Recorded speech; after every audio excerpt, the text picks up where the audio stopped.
Hey, what's up? I'm Nico and today's video is about the Mogees or Mogees. I've never been quite sure how to pronounce it. But it's this thing here, not the cheap ukulele, but the thing that's stuck to it.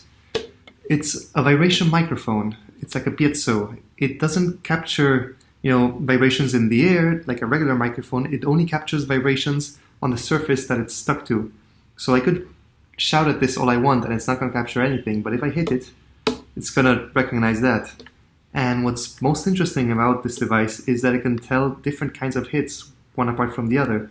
So if I tap it, if I flick it, if I hit it with something metallic or something that's made of wood, it's going to be able to distinguish all of these things as different events. And this can be mapped to different instruments or different notes or whatever you want.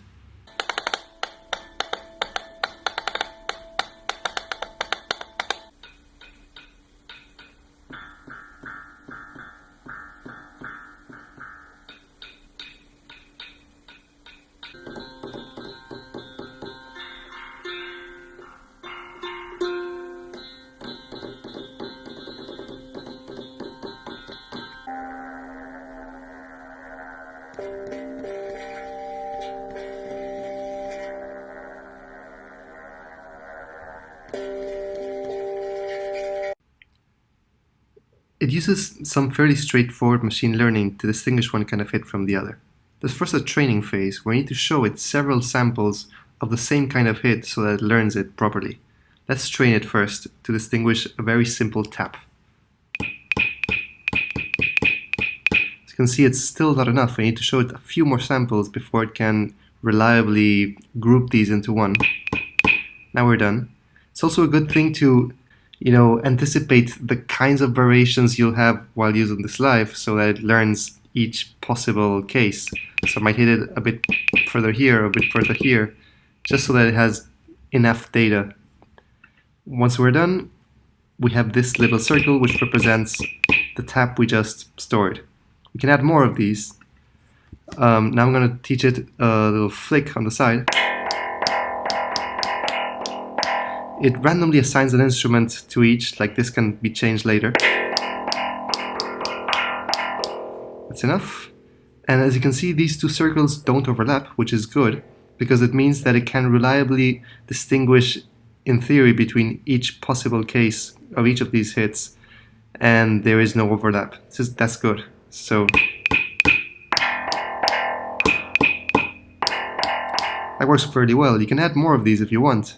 But bear in mind that that brings on the risk that these might overlap, and then you're just stuck with something that randomly picks one or the other.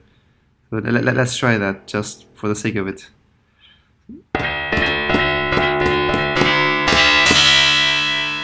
So as you can see, that wasn't very different from the others, and that completely overlaps. And now it's just gonna, randomly pick one or the other on most cases, which is not very usable. Once you're done training it, you can now assign different sounds and notes to each of these different hits you trained. The Mogees itself comes with a fairly complete little set of synthesizers. It's quite nice. So for example, I don't like this little hit very much, so we can change it to this or that, or even use a synthesizer. Not hearing anything there. You can change the musical note and different parameters. You can also use the same synthesizer for both hits, but put different notes on each.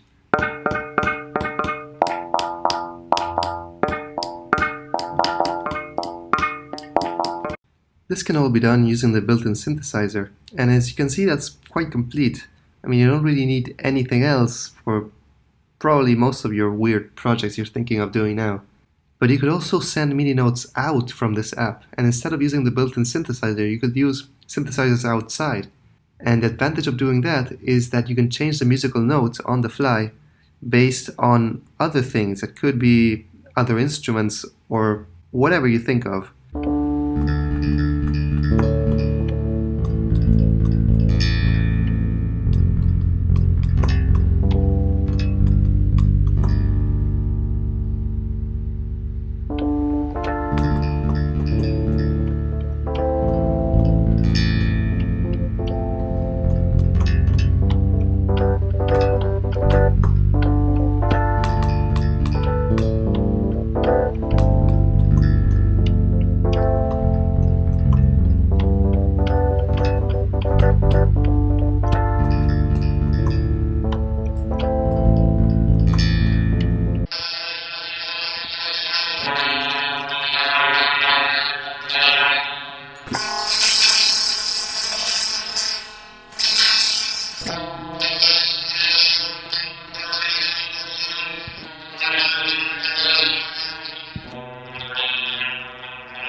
attach the Mogees to a guitar, so now I can recognize whenever I hit the guitar percussively, like this.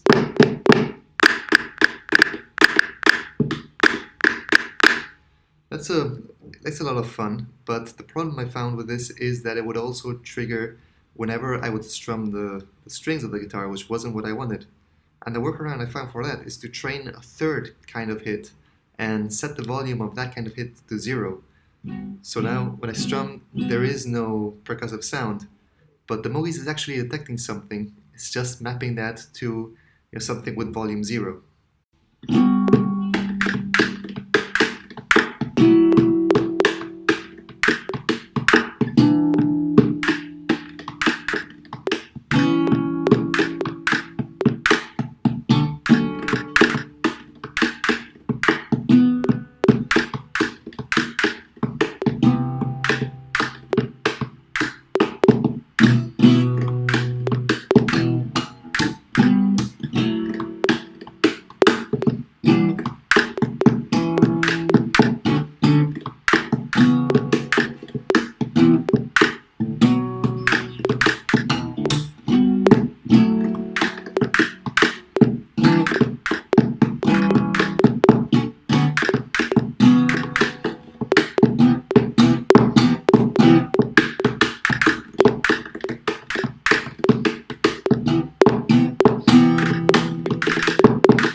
This time I changed the mapping slightly, so now this is recognized as a synthesizer, and it plays the note E, which is the root of this. This is going to be more percussive than melodic. It's going to be a bit more chaotic. I also got rid of the hit that recognized strumming, because I'm not going to strum a lot, and this is going to be, yeah, pure chaos.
So that's all I have for now. I hope you enjoyed this video. There's of course a million other things you could do with this thing, so if you think of any cool ideas, please put them in the comment section. Maybe I'll do them someday. And yeah, if you like this video, please hit the subscribe button and see you next time. Bye.